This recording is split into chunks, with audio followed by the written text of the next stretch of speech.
Assalamualaikum warahmatullahi wabarakatuh. Halo semuanya teman-teman, selamat malam, selamat datang kembali di channel Ilo Bercerita. Dan masih bersama saya Ilo, dimanapun teman-teman berada, semoga teman-teman selalu dalam keadaan sehat dan berbahagia selalu. Amin, amin ya rabbal alamin. Pada kesempatan yang baik ini kami akan membawakan satu kisah menarik dari Isyawara Senja. Kisah-kisah dari Isyawara Senja ini selalu menarik untuk disimak. Dan tapi sebelum kita masuk ke dalam kisahnya, buat teman-teman mungkin yang belum subscribe, yuk diklik dulu tombol subscribe-nya. Jangan lupa lonceng notifikasinya dinyalakan agar teman-teman selalu mendapatkan notifikasi dari konten-konten yang akan kami upload di setiap harinya. Untuk channel Ilo Bercerita ini kami upload di setiap harinya teman-teman, setiap malam jam 9 malam waktu Indonesia bagian Barat atau jam 21.00 waktu Indonesia bagian Barat. Dan nggak lama-lama ya untuk openingnya, nggak pakai basa-basi lagi, langsung saja kita menuju ke Jawa Tengah. Warung Mak di ujung jalan.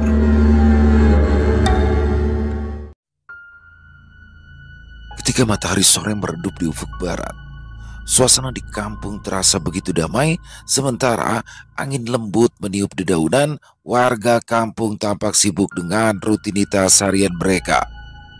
Di ujung jalan yang berdebu, sebuah mobil mewah meluncur perlahan sebelum akhirnya berhenti di depan rumah sederhana yang berdinding kayu.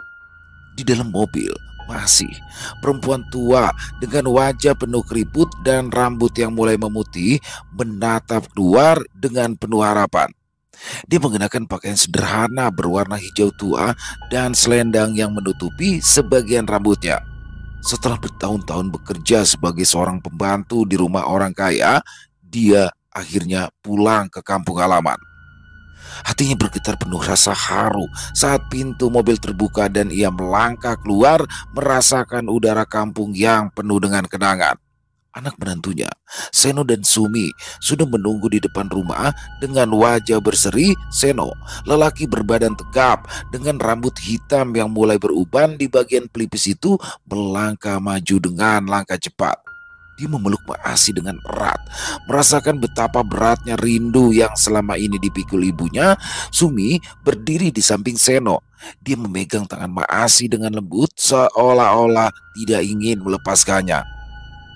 "Alhamdulillah, Mak akhirnya pulang juga," ujar Seno. Suaranya bergetar penuh emosi. Mak Asi menyeka air mata yang mengalir di pipi dengan ujung selendangnya. "Kalian sehat-sehat aja kan?" Di dalam rumah, suasana semakin meriah. Sumi telah menyiapkan hidangan spesial untuk menjamu Mak Asi dan sopir mantan majikannya yang berbaik hati mengantarnya sampai ke kampung. Di meja makan, tampak nasi putih hangat, ikan bakar, sayur lodeh, dan sambal terasi pedas.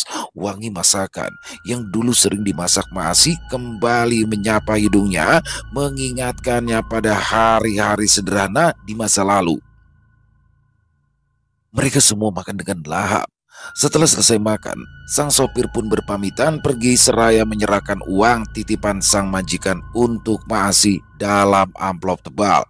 Cucu-cucu Mak Asi berlarian di dalam rumah, tertawa riang sambil menggenggam mainan mereka. Salah satu dari mereka langsung memeluk kaki neneknya. "Mak, duduk dekat sini, Mak," pinta Seno sambil mempersilahkan Mak Asi duduk di kursi utama di ruang tamu.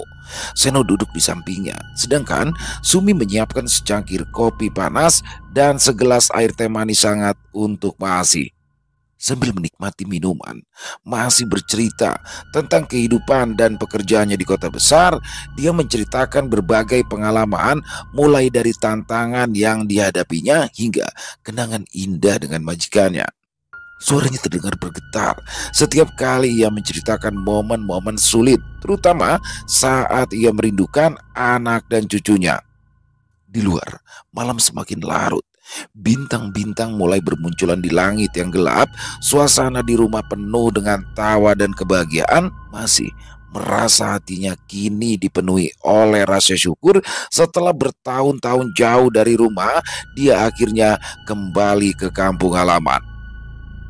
Setahun setelah kepulangan Maasi ke kampung, suasana di rumah Seno dan Sumi mulai berubah pada awalnya. Semua tampak gembira menyambut kedatangan Maasi, hanya saja seiring berjalannya waktu, perubahan yang perlahan mulai tampak di wajah Sumi. Pagi itu, masih bangun lebih awal seperti biasa, suara desisan minyak goreng dan aroma nasi yang dimasak Sumi mengisi ruang dapur. Masih ikut membantu menyiapkan sarapan. Dia menyapu dapur dan mengatur peralatan makan dengan hati-hati. Sumi kini tampak lebih dingin. Dia hanya memberikan sekilas pandangan kepada Masih tanpa senyuman yang biasa menghiasi wajahnya. "Udah, Manda usah repot-repot. Biarkan Sumi yang ngurus semuanya. Daripada nanti tambah berantakan," ujar Sumi dengan nada sedikit ketus sambil memasukkan sayuran ke dalam wajan dengan gerakan agak kasar. Masih di sini berusaha untuk tidak mempermasalahkan sikap menantunya itu. Masih kemudian pergi ke ruang tamu membersihkan lantai yang kotor sambil menahan sakit di hatinya. Selama sarapan, Seno mencoba menjaga suasana agar tetap tenang. Dia tersenyum lebar dan berbicara tentang hal-hal ringan, tetapi Sumi masih cemberut. Dan saat masih berbicara tentang cuaca yang cerah, Sumi hanya menjawab dengan singkat, "Ya memang, apalagi kalau sambil tiduran seharian." Hari-hari berikutnya, sikap Sumi semakin jelas berubah. Dia bahkan berani membentak sang mertua yang dianggapnya mengganggu. "Mak, cepet ambilkan mangkok," teriaknya saat ada pedagang bakso lewat di depan rumahnya. Dengan langkah perlahan, Mak Asi memasuki dapur dan mengambilkan mangkok yang diminta. Sumi menerima benda tersebut tanpa ucapan terima kasih, malah ia langsung membeli bakso sendirian. Mas Sumi hanya bisa menelan ludah. Kala melihat menantunya makan bakso, ia meraba kantong dasternya yang sudah robek lalu mendesah. Ya, masih sudah tidak punya uang lagi. Suasana yang sebelumnya penuh dengan kehangatan, kini mulai dipenuhi ketegangan. Seno seringkali terjebak di antara dua pihak. Ia berusaha menenangkan Sumi dan juga menghibur Maasi, akan tetapi seringkali dia merasa tak mampu mengatasi situasi yang semakin buruk. Suatu pagi, saat hujan turun dengan deras, Maasi berdiri di jendela menatap keluar dengan penuh rasa rindu. Sumi yang sedang sibuk dengan pekerjaan rumah mendekati Maasi dan menegur dengan sinis. "Minggir, Mak. Kalau udah bisa bantu ya jangan ganggu orang kerja." Tangis Maasi pecah kala ia mendengar kata-kata itu. Dia tidak menanggapinya. Lalu ia pun kembali ke dapur melanjutkan pekerjaannya diam-diam. Sumi semakin mengabaikannya. Ia sering memerintah dengan nada kasar dan sudah tidak menunjukkan sikap penuh kasih seperti dulu lagi. Masih bisa merasakan bahwa kehadirannya yang semula diterima dengan hangat kini berubah menjadi beban. Setiap hari terasa menegangkan. Dia mulai kehilangan tempatnya dalam keluarga yang sangat dicintainya. Setiap kata-kata kasar dari Sumi seperti menambah jarak antara mereka, menciptakan ruang kosong yang semakin sulit untuk dijembatani. Perubahan sikap Sumi membuatnya semakin tertekan. Dia memutuskan untuk menceritakan segala kesedihannya kepada tetangga yang juga merupakan kerabat baiknya. Masih berjalan perlahan menuju ke rumah Manarti. Melewati jalanan kampung yang mulai basah oleh gerimis ringan, ya rumah Manarti terletak di ujung jalan, dikelilingi oleh kebun kecil yang rimbun. Saat masih mendekati rumah itu, dia melihat Narti sedang duduk di teras sambil menikmati teh hangat. "Assalamualaikum, Narti," sapanya lembut ketika ia tiba di depan teras. "Waalaikumsalam. Masuk, Mak," jawab Manarti sambil menyalakan Mak Asi duduk di kursi bambu yang nyaman. "Kok gerimis begini malah keluar toh, Mak?" Mak Asi duduk dengan hati-hati menyesuaikan diri dengan kenyamanan kursi sambil menghela nafas dalam-dalam. Manarti yang sudah sangat akrab dengan sepupunya itu memandang dengan seksama. "Narti," kata Mak Asi dengan suara bergetar, "mantuku itu sudah berubah menjadi sangat kasar. Dulu dia menyambut kedatanganku dengan hangat, tapi sekarang dia lebih sering memarahiku tanpa alasan yang jelas." Narti mengangguk pelan. Dia mengerti bahwa masalah dalam rumah tangga seringkali terasa sangat rumit dan menyakitkan. Kasar bagaimana toh, Mak? Dengan air mata mengambang di matanya, Mak Asi mulai bercerita. Waktu aku baru pulang dari kota, semuanya baik-baik saja. Tapi lambat laun Sumi mulai bersikap kasar. Sumi sering marah-marah. Dia juga beberapa kali membentakku. Mertuanya sendiri kok dibentak. Siapa yang dah sakit hati? Mak Narti menyentuh tangan masih lembut. Lalu apa kata Seno? Melihat kelakuan istrinya itu, Mak Asi menggigit bibir berusaha menahan tangis. Seno tidak pernah tahu. Loh kok bisa? Sumi selalu kelihatan ramah di depan Seno.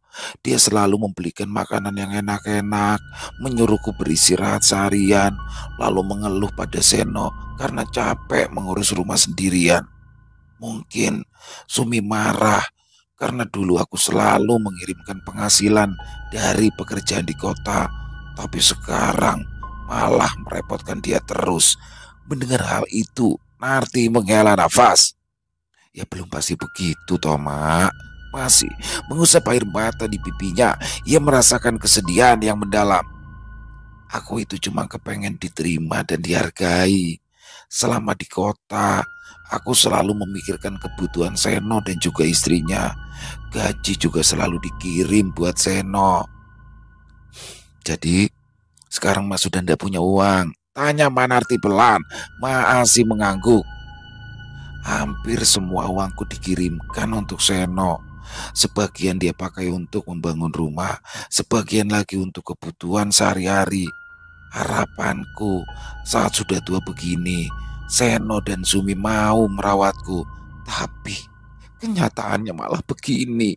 Manarti tidak bisa memberikan solusi. Dia hanya mengelus-ngelus punggung Masih sambil berusaha menenangkan perempuan tua yang sedang sakit hati itu. Setelah hujan reda, Seno datang menjemputnya. Dia tampak cemas karena Maasi belum juga pulang. Yowes, aku pamit dulu ya Narti. Maasi berdiri dengan susah payah. Mereka berdua pulang beriringan. Wajah Seno sedikit tegang sepanjang perjalanan pulang. Maasi berusaha mengajak anaknya berbicara, tetapi lelaki itu membisu. Masih baru mengerti setelah ia tiba di rumah, menantunya mengamuk bahkan mencaci Masih yang dianggapnya sudah merepotkan. Masih di sini berusaha menjelaskan, Sumi justru semakin meradang. Malam bertambah larut ketika pertengkaran yang memuncak antara Maasi dan Sumi mencapai puncaknya. Suasana di rumah Seno dan Sumi dipenuhi ketegangan yang tak tertahankan. Di ruang tamu, Sumi berdiri dengan wajah merah dan mata penuh amarah. Ia memandang Masih dengan tatapan tajam yang tidak menunjukkan sedikit pun rasa kasihan. Sudah cukup, Mak. Membuat hidup kami jadi tambah sulit, teriak Sumi. Suaranya bergetar penuh emosi. Mak, pergi saja dari sini. Masih berdiri di sudut ruangan, tubuhnya bergetar kala mendengar kata-kata menantunya. Hatinya terasa seperti disayat ketika Sumi melanjutkan. Jangan pernah pulang lagi ke sini. Tinggalkan rumah ini sekarang juga. Seno yang berdiri di samping Sumi tidak dapat menghalangi keputusan istrinya. Ia lalu mendekat pada Masih dan berkata, maafkan Sumi, Mak. Dia cuma sedang emosi. Sekarang ini lebih baik Mak mengalah saja dulu. Masih menatap Seno dengan perasaan hancur. Dia pun berlalu untuk mengumpulkan barang-barangnya dengan cepat. Di bawah sinar lampu yang redup, Maasi memasukkan beberapa pakaian dan barang-barang pribadi ke dalam tas. Mak pergi, ucapnya berpamitan, tetapi tidak ada sautan. Ia lalu berjalan keluar dari rumah dengan langkah lesu. Kali ini ia kembali ke rumah Manarti dan meminta izin untuk menginap satu malam. Masih terpaksa menggunakan perhiasan emas tabungannya untuk memulai hidup baru. Ia menjual semua perhiasan itu lalu memilih membangun sebuah warung kecil di tanah yang tepat di pinggiran jalan. Kenapa susah-susah berjualan lagi toh, Mak? Tanya Mak Narti yang menemani Mak Asi hari itu. Mak kan bisa menjual tanah ini. Pasti ada yang mau beli. Nanti uangnya bisa Mak pakai untuk kehidupan sehari-hari. Manarti memandang sepetak tanah yang tidak terlalu luas itu, walau sempit, tetapi harganya pasti lebih tinggi dibanding tempat lain karena berada di pinggir jalan. Ini satu-satunya peninggalan mendiang suamiku. Masih menggelengkan kepala, tidak pernah terpikir olehnya untuk ia menjual tanah itu. Di hari yang sama, masih meminta tolong pada salah satu warga kampung yang memiliki kemampuan bertukang. Warung sederhana yang hanya berdinding papan akhirnya berdiri masih mengawasi pembuatan tempat itu sambil berpikir apa yang sebaiknya ia jual di sana. Setelah warung selesai dibangun, masih mulai menata warungnya dengan barang dagangan sederhana. Dia menjual kue buatan sendiri, kopi tubruk, dan teh manis. Ya, meskipun warungnya kecil dan sederhana, masih mulai menata semuanya dengan rapi. Aroma kue serta kopi menyebar ke sekitaran, menarik perhatian para pejalan kaki yang lewat. Para penduduk kampung mulai melirik warung Masih. Mereka penasaran dengan kegiatan baru di pinggir jalan tersebut. Masih menyapa setiap pelanggan yang tak lain juga para tetangganya itu dengan ramah. Ya, warung Masih semakin ramai setiap harinya karena kue yang dijual sesuai dengan selera para pelanggan. Setiap pagi dibangun lebih awal untuk menyiapkan barang dagangan dan berdoa agar hari itu ia bisa mendapatkan banyak rezeki. Hanya saja saat malam tiba dan warung mulai sepi, Masih seringkali duduk di kursi bambu di depan warung sambil menatap bintang-bintang yang bersinar di langit. Suara jangkrik dan gemerisik angin menjadi teman setianya. Dia merindukan Seno. Dia merindukan juga kedua cucunya. Meskipun begitu, masih terus berjuang setiap harinya, mengandalkan kekuatan dan ketekunannya untuk membangun kembali hidupnya. Warung kecil itu menjadi tempat di mana ia dapat bertahan hidup di masa tuanya. Sesekali masih melihat Seno melintas di depan warung, tetapi anaknya itu tidak pernah mampir. Mereka hanya saling berpandangan, lalu setelah itu sibuk dengan kegiatan masing-masing. Satu-satunya orang yang bisa dijadikan tempat bercerita hanyalah Manarti. Ya, perempuan yang memiliki banyak anak dan cucu itu tidak pernah bosan mendengar segala keluhan dari Masih. Suatu malam, Masih berjalan menuju rumah Manarti. Setelah mengetuk pintu kayu dan dipersilakan masuk, ia lalu duduk di salah satu kursi di ruang tamu yang sederhana. Manarti yang sedang menyeduh teh menatapnya dengan penuh perhatian. "Warung sepi, Mak," tanya Manarti sambil menuangkan teh ke dalam cangkir. "Seperti biasa, tidak terlalu rame, ya tapi cukup untuk sekedar memutar modal," jawab Masih sambil menerima cangkir teh itu. "Bagaimana? Sumi ada perubahan?" tanya Manarti. Masih mencibir. "Dia malah tambah galak. Seno sudah tidak berani muncul. Dia takut istrinya ngamuk." "Mosok toh, Mak? Aku lihat Sumi orang yang udah neko-neko toh." Manarti mengerutkan kening kala mendengar cerita dari Masih. Masih menghela nafas panjang. Ia memandang keluar jendela yang menampilkan tanaman hijau. "Terus, kamu pikir aku itu mengada-ngada? Manarti duduk di depan Masih mendengarkan dengan seksama. "Kita itu orang tua. Mak itu harus lebih banyak sabar dan mengalah pada yang muda.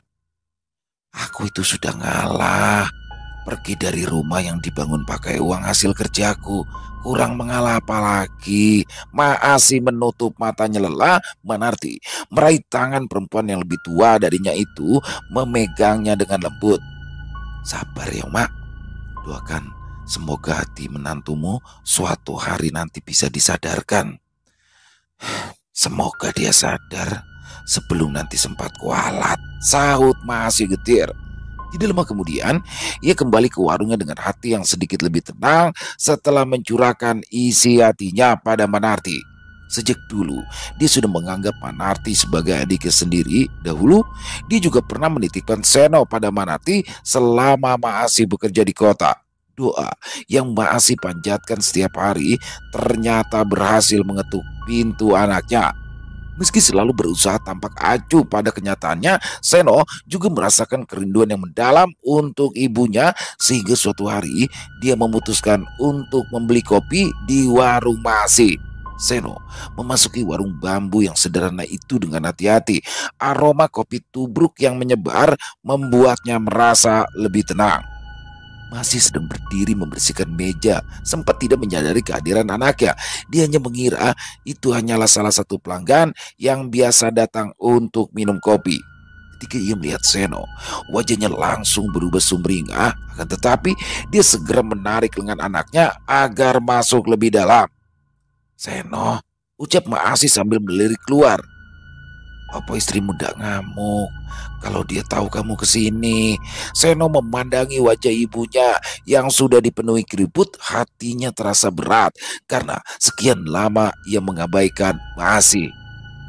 "Kamu mau minum kopi?" tanya Maasi. Karena tak kunjung mendapat jawaban dari anaknya, Seno mengangguk. Masih dengan cepat menyiapkan kopi.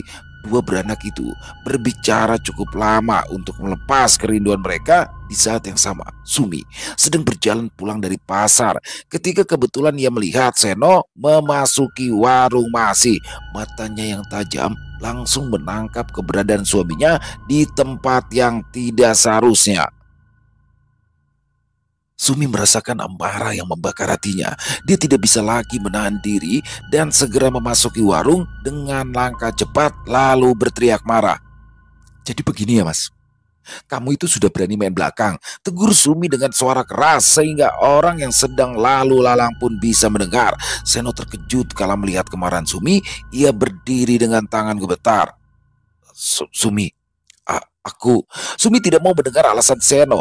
Ia membanting barang-barang di meja makanan yang sebelumnya tertata rapi itu jatuh berserakan di lantai. Kopi yang baru saja disajikan tumpah berhamburan di atas meja dan lantai. Suara pecahan gelas kaca dan barang lain menggema di warung kecil itu. Masih berdiri kebingungan sementara Seno kelabakan menenangkan istrinya yang tengah kalap itu. Akan tetapi, Sumi semakin tidak bisa mengendalikan amarahnya. Ia masih mengamuk-ngamuk, merobek-robek taplak meja, bahkan menendang dinding dengan kuat hingga jebol. Keributan di dalam sana membuat orang lewat jadi berhenti. Mereka semua memperhatikan dengan rasa ingin tahu sekaligus cemas. Dalam kekacauan tersebut, Seno merasa semakin gugup. "Sumi, malu kalau kelihatan orang." Sudah. Masih mengarahkan pandangannya kepada Seno. Sudah, pulang bawa Sumi. Kamu ndak usah kesini lagi. Jaga saja istri kesayanganmu itu di rumah." Hati Seno terasa seperti dicubit kala mendengar ucapan ibunya. Dia ingin membantah, tetapi masih sudah berlalu masuk ke dapur tanpa sedikit pun menoleh ke arahnya lagi. Seno menatap masih dengan rasa bersalah. Ditarik ke Sumi agar pergi dari warung walau dengan langkah berat. Sepanjang jalan dia menunduk menahan malu karena Sumi yang terus saja memaki. Hati Seno dipenuhi perasaan tidak berdaya sekaligus cemas memikirkan keadaan warung yang kini berantakan. Setelah Seno pergi, Maasi dengan hati-hati membersihkan sisa-sisa kekacauan yang ditinggalkan Sumi. Kue basah dagangannya sudah hancur berlumur debu. Kopi yang tumpah membuat lantai menjadi lengket. Mata masih basah menahan perasaan yang sakit. Tidak sedikit pun dia pernah mengira jika menantu yang sangat disayanginya akan setega ini padanya. Meskipun hatinya hancur, ia mencoba untuk tetap tenang. Mata tuanya yang mulai kabur, memandang ke dinding yang sudah rusak. Entah berapa biaya yang harus dikeluarkannya, sementara sisa tabungan masih sudah hampir habis. Dia berbaling ke depan, menangkap basah pandangan-pandangan sinis yang diarahkan padanya. Selintas masih sempat mendengar bisikan bahwa dia adalah mertua kejam yang sudah memeras tenaga menantunya saat tinggal serumah. Lutut masih seketika lemas. Ia terduduk di lantai yang kotor, wajahnya lesu memikirkan apa yang baru saja didengarnya. Sedikit banyak dia bisa menduga jika berita apa yang tersebar di tengah kampung. Dia mertua tidak tahu diri sehingga Sumi tak tahan tinggal bersamanya. Meskipun begitu, Maasi enggan menangis. Dia tidak mau tetesan air matanya akan menjadi bencana bagi Sumi dan juga Seno. Sekejam apapun perlakuan Sumi, dia tetaplah istri Seno dan ibu dari cucu-cucu Maasi. Hanya saja, sejak kejadian pagi itu, suasana di warung masih berubah drastis. Warungnya yang dulunya ramai dengan pelanggan, kini langsung menyepi. Masih duduk di kursi bambu yang ada di depan warung, menatap hampa ke arah jalanan. Biasanya, semua kue basah buatan Masih selalu habis tak bersisa. Kompor harus selalu menyala untuk membuat kopi pesanan para pembeli. Tapi sekarang, Masih menarik nafas dengan berat. Kue yang dia jual seringkali masih utuh walau ia baru tutup sampai tengah malam. Kopi bubuk di dalam toples hanya berkurang beberapa sendok. Itu pun sebagian digunakan olehnya sendiri yang biasa menunggu pembeli. Jalanan di depan warung masih ramai. Bukan hanya warga kampung yang lewat, banyak juga warga kampung sebelah yang lewat di sana. Akan tetapi tidak ada satu orang pun yang berhenti di depan warungnya. Bahkan mereka tidak melirik ke arah Masih yang duduk termenung memikirkan dagangannya yang sepi. Suara lembut dari radio kecil yang terletak di pojok warung memutar lagu lama, memberikan sedikit hiburan di tengah kesunyian. Dia baru bangkit berdiri ketika matahari sudah hampir tenggelam. Tangan Masih gemetar ketika memasukkan semua kue buatannya ke dalam plastik putih. Daripada basi karena tidak ada yang makan, sebaiknya dibagikan saja ke tetangga, ujar Masih setelah semua kuenya masuk dalam plastik. Dia berjalan dengan punggung agak bungkuk, hati-hati berjalan menuju salah satu rumah tetangganya. Ya, mereka punya anak kecil, tentunya anak itu akan senang kalau mendapat kue. "Assalamualaikum, Tri," panggilnya pada Ratri yang sedang menyapu daun kering di halaman rumah. Perempuan bertubuh gemuk itu menoleh. Ia tersenyum lebar kala melihat kedatangan Masih. "Anak kamu suka kue, Tri?" Masih bertanya sambil menyerahkan bungkusan yang dibawanya dari warung. Ratri menerima bungkusan itu dengan senang hati. Bukan hanya anaknya, dia juga menyukai kue buatan Masih. Hanya entah kenapa akhir-akhir ini warung Masih sering kali tutup. "Kenapa warung Mak selalu tutup? Apa sakit, Pak?" Masih heran kalau ia mendengar pertanyaan Ratri. Ia segera menjawab bahwa warungnya tidak pernah tutup, tetapi pembeli yang tak mau mampir ke sana. Dan sekarang ganti Ratri yang tidak mengerti. Kedua matanya melihat sendiri saat ia berniat singgah ke warung Masih, tapi tempat itu selalu saja tertutup rapat. "Jangan-jangan ada orang iseng loh, Mak," ucap Ratri pelan. "Sebaiknya Mak pergi bertanya ke orang pintar untuk mencari jalan keluar." Masih menggeleng. "Manda punya uang untuk membayar orang pintar, Tri. Meskipun mereka meminta bayaran seikhlasnya, tetap saja uang itu lebih bermanfaat kalau Mak pakai untuk beli beras." Ratri tidak bisa membantah. Ia memandang perempuan tua itu dan pulang dengan langkah tertati-tati karena menahan nyeri di punggungnya. Gerimis yang turun perlahan menjadi deras. Ratri bergegas masuk ke dalam rumah, sementara Masih pulang dalam keadaan basah kuyup sambil merintih merasakan sakit. Ya, sudah beberapa hari ini Masih merasakan nyeri di tubuhnya, terutama di bagian punggung dan perut. Setiap hari dia bangun dengan perasaan lelah, seolah belum cukup tidur. Masih langsung berbaring di atas tempat tidur beralas kasur tipis di warungnya. Badannya dingin, tetapi selimut yang ia kenakan tidak cukup menghangatkan. Dalam keadaan seperti ini, Masih menjadi semakin tertekan. Obat warung yang tadi dibelinya di warung tidak bisa mengurangi rasa nyeri. Harusnya ia pergi ke puskesmas agar bisa berobat, tetapi lagi-lagi ia terpaksa menahan diri karena tak punya uang. Ketika sudah tidak ada pilihan lain, Masih pun terpaksa kembali meminta bantuan kepada Manarti dengan langkah berat. Keesokan paginya, Masih pergi ke rumah kerabatnya itu. "Masuk, Mak," seru Mbak Narti yang baru saja berbelanja saat bertemu Masih di halaman rumah. Masih menatap plastik bening di tangan kerabatnya itu. Ia meneguk ludah diam-diam saat melihat ayam potong di dalamnya. Entah sudah berapa lama Masih tidak makan enak. Sehari-harinya dia hanya makan ikan asin bakar atau rebusan daun singkong dengan sambal saja. "Aku itu baru mau masak loh. Cucuku ini loh tadi minta ayam," ujar Mak Narti yang menyadari tatapan sendu dari Masih. "Nanti ikut makan di sini ya." "Jangan, Aku tidak mau ngerepotin, masih bergegas menolak. Wajahnya merah menahan malu. Alah, mau repotin apa?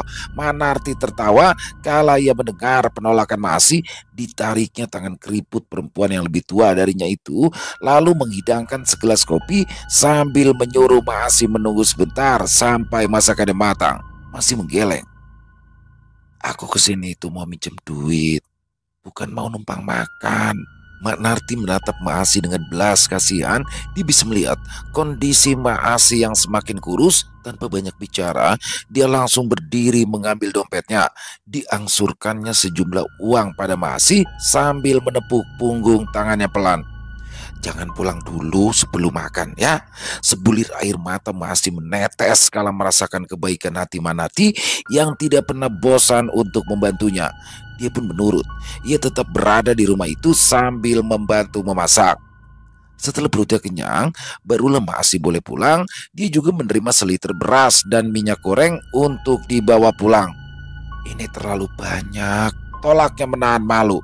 Sudah, bawa, ujar Manarti tegas. Ia menerima bantuan tersebut dengan penuh rasa terima kasih. Punggungnya masih sedikit bungkuk saat berjalan pulang, tetapi hatinya agak terobati karena sikap Manarti yang selalu baik padanya. Masih segera memanfaatkan uang yang diperolehnya dari berhutang itu untuk membeli obat. Akan tetapi meskipun dia berusaha keras untuk sembuh, tubuhnya tidak kunjung pulih sepenuhnya. Warungnya kini masih sepi. Hutang kepada Manarti mulai menumpuk. Maasi yang mulai putus asa pada akhirnya hanya mengandalkan doa kepada Sang Pencipta. Tiap dini hari ia bangun meminta pertolongan untuk semua masalah yang dihadapi saat ini. Setiap pagi masih rutin menyirami halaman dengan air cucian beras yang sudah dibacakan sholawat. Tidak banyak harapannya, masih hanya berharap semua kembali membaik seperti semula. Mak, sudah tahu belum mak? Ratri yang menggendong anaknya datang dengan terburu-buru ke warung. Masih yang baru melaksanakan ibadah sholat duha ketika perempuan muda itu datang. Tahu apa, Tri? Mbak Sumi itu loh, Mbak Sumi kesurupan. Maasi tersentak. Walau hatinya sakit kala menerima perlakuan Sumi selama ini, tetapi sebagai seorang ibu, dia tak tega mendengar menantunya terkena musibah. Tiap hari dia kesurupan loh, mak. Teriak-teriak sampai kedengeran semua tetangga di dekat rumahnya. Ratri kembali bercerita. Dan pagi ini dia itu kesurupannya malah tambah parah, mbak. Mbak Sumi itu nekat loh, telanjang di depan rumah. Astagfirullah, gumam Maasi sambil mengusap dada. Mana Seno? Apa dia tidak melakukan apa-apa untuk menolong istrinya? Loh, Mas Seno itu loh sudah manggilin orang pinter, mak. Tapi katanya yang ada di dalam tubuh Mbak Sumi itu udah mau keluar kecuali atas kemauannya sendiri. Kabar Sumi yang kerasukan sehingga bertingkah seperti orang gila pun segera tersebar di seluruh kampung. Sosok di dalam tubuh Sumi bisa masuk kapan saja semaunya. Akan tetapi tidak satu orang pun tahu kalau kesurupan yang dialami Sumi itu bukan satu-satunya masalah. Perempuan itu juga sering mengalami mimpi buruk yang membuatnya sulit tidur.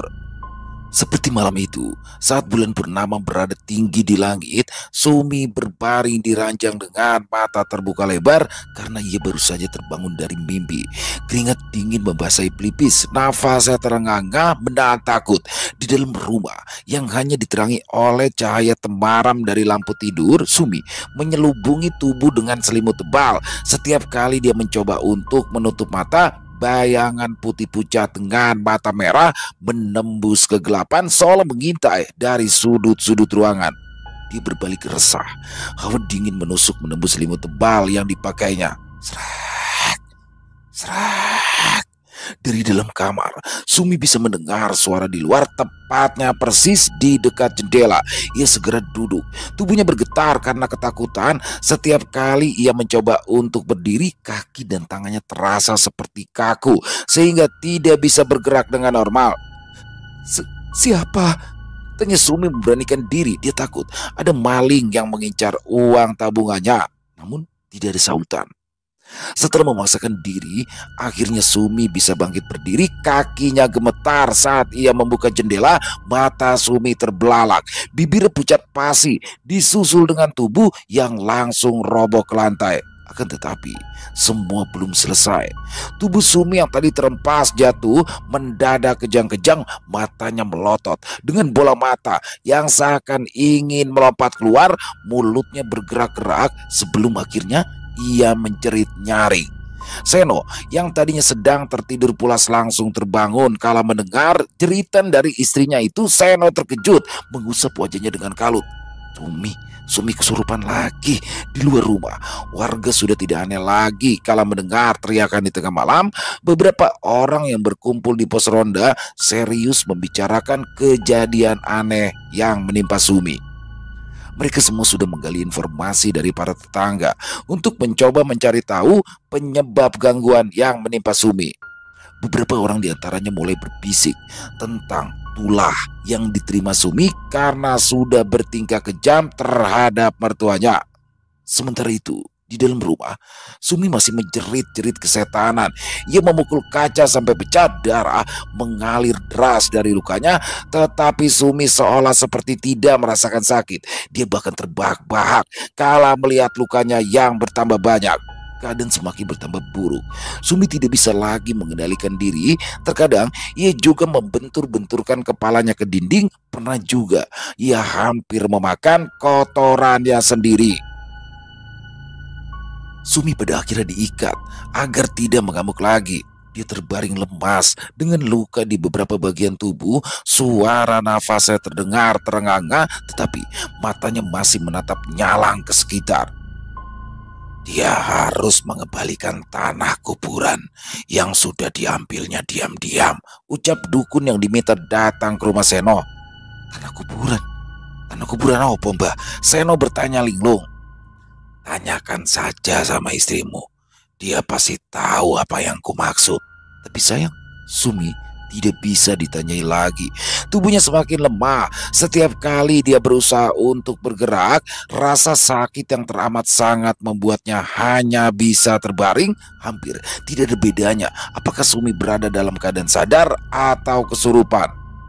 Setiap hari dia memandang ke arah langit-langit dengan tatapan kosong. Seisi rumah menjadi muram karena keadaan Sumi yang tengah sekarat. Seno berulang kali berniat datang ke rumah ibunya untuk meminta ampun. Mungkin sikap Sumi terhadap Masih yang selama ini membuatnya dalam kondisi begini.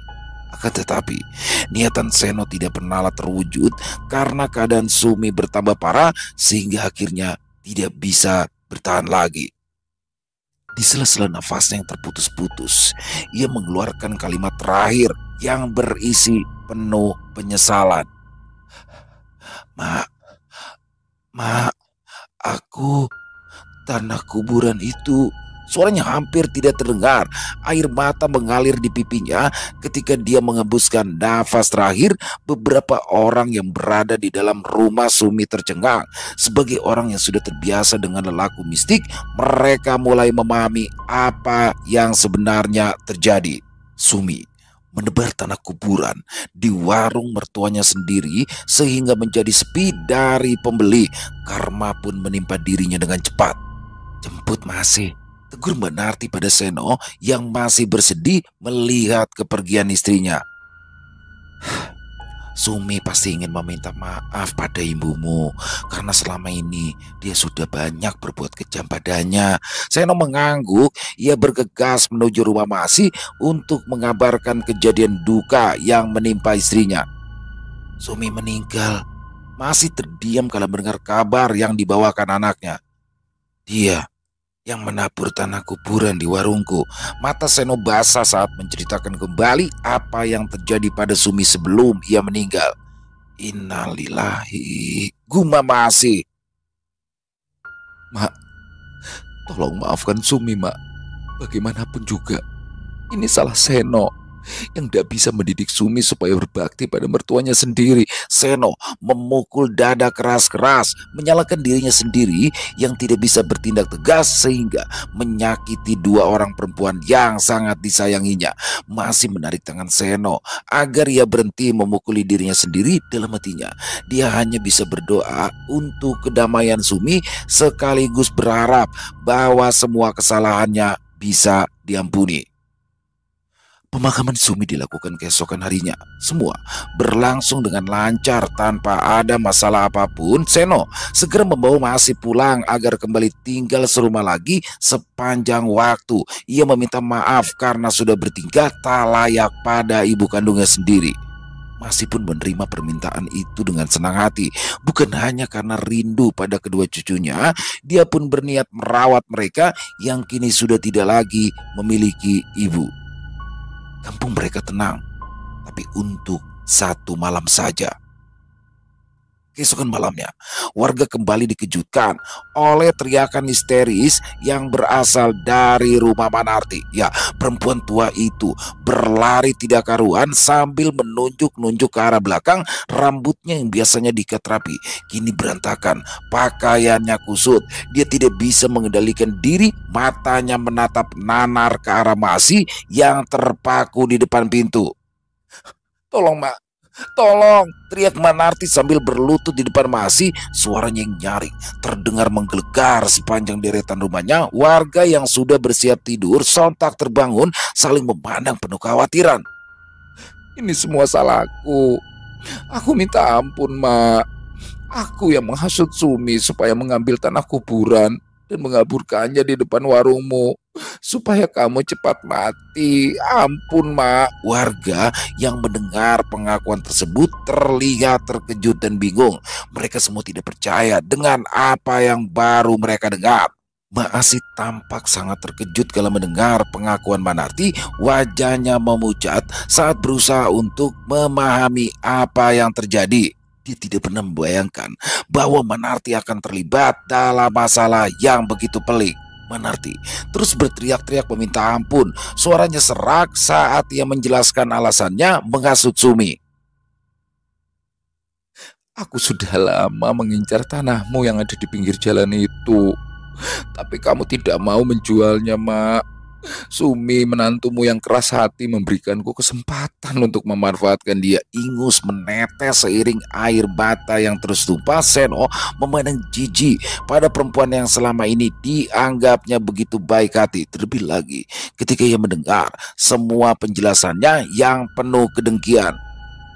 "Aku yang memaksa Sumi ambil tanah kuburan pemuda yang bulan lalu gantung diri karena putus cinta di kampung sebelah. Kusuruh dia menaburkannya di muka warung, Mak, supaya tidak ada yang tertarik untuk berbelanja di sana. Aku harap kamu mati karena kelaparan, karena warungmu tidak laku lagi." Manarti merangkak ke arah kaki Masih yang masih diam terpaku. "Tapi kamu selalu kuat, Mak. Kamu kuat ibadah sehingga guna-guna kami tidak berhasil. Sebagai gantinya, arwah pemuda itu tidak terima. Dia mengejar Sumi yang sudah berbuat lancang, dan sekarang dia juga mengejarku, Mak, untuk membalas dendam. Mak, aku bersedia memberikan semua perhiasanku, asalkan kamu mau memberikan maaf. Tapi tolong, Mak, maafkan aku, Mak." Seru Manarti di sela-sela isaknya. Masih memandang kosong ke arah Manarti. Setelah beberapa lama, ia lalu menarik tangan Seno menyuruhnya masuk. Sementara ia menutup pintu, Manarti berteriak-teriak meminta tolong. Ia memukul-mukul daun pintu berkali-kali sampai akhirnya tidak terdengar suara lagi. Dia jatuh tersungkur di tanah dengan wajah membiru karena kehabisan nafas. Selesai. Wah, luar biasa.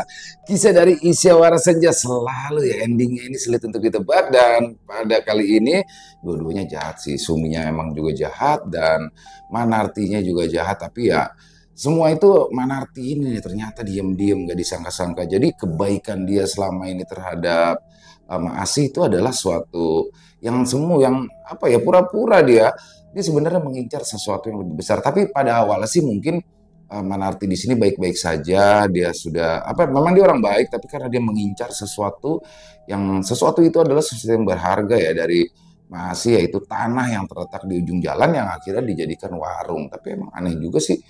Ya tapi di sini juga saya terfokus sama Seno nih. Seno bagaimana seorang anak laki-laki yang berlaku seperti itu terhadap seorang ibu.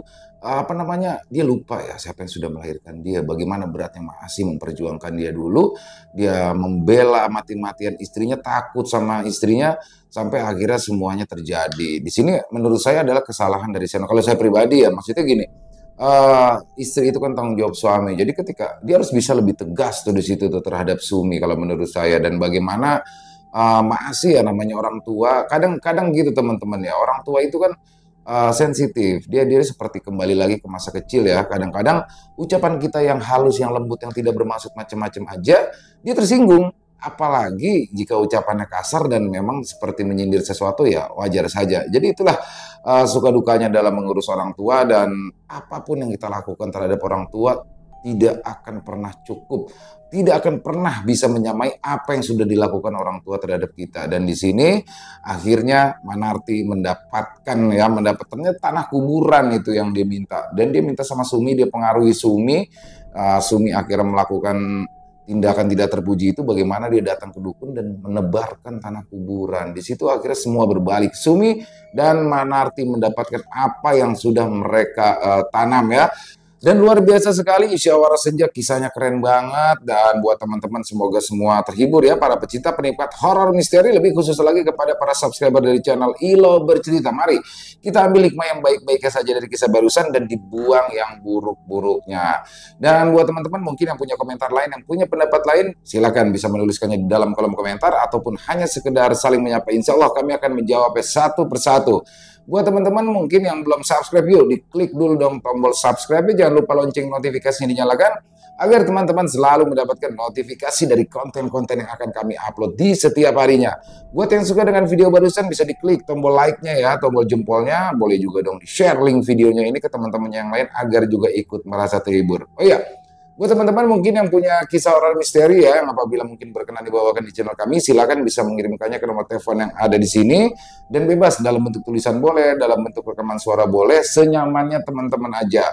Buat teman-teman yang sudah mengirimkan kisah, kami ucapkan terima kasih. Dan di akhir kata, saya Ilo mengucapkan permohonan maaf apabila mungkin dalam pembawaan kisahnya barusan ada kata-kata saya yang salah, ataupun ada kata-kata saya mungkin yang kurang berkenan. Saya mohon dibukakan pintu maaf yang seluas-luasnya. Dan sampai berjumpa lagi di konten-konten kami selanjutnya yang pasti tidak kalah serunya, yang pasti tidak kalah horornya, masih bersama saya Ilo di channel Ilo Bercerita. Salam sehat, sukses selalu untuk kita semua. Wassalamualaikum warahmatullahi wabarakatuh.